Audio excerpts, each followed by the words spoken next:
That's what we were taught anyway. Yeah.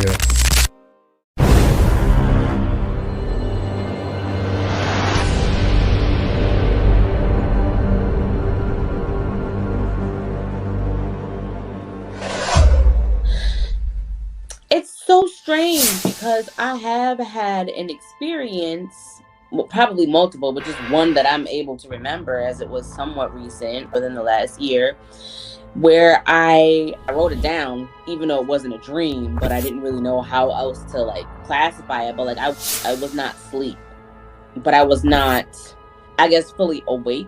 Like I had just come out of sleep, but I wasn't asleep. I don't really know how else to say it, but I did have a thing where I was like in a dream state, you could say, where I jumped off of a bridge, right? But jumped off of a bridge into water, but the water ended up being a tube, a really like long tube. And when I say I wasn't like sleep, I remember like I felt everything. I was fine. Like I wasn't scared. Like, I intentionally did this, and it was like I ended up being somewhere else. It was like time was passing, like, and I could almost feel like wind, if you want to say. I can't really, but it was a tube, and it was like dark purpley. Anyway, I ended up on this, I guess you could say, ship.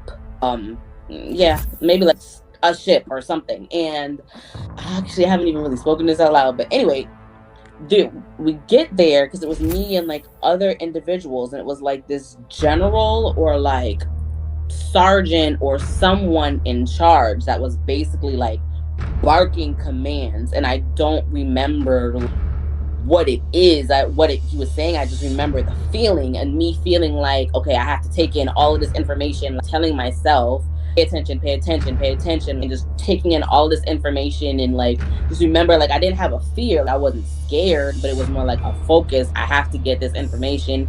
And everybody was like focused on what this general was telling us. And then we were like sprayed down with this really cold fluid. Was that, I guess you could say it was like water, but it was freezing cold. And I remember having the thought that it was uncomfortable, I guess you could say. And then as soon as I was like sprayed down, I woke up, but I wasn't asleep. And I immediately, like, I wrote it down so I wouldn't forget, but I didn't forget.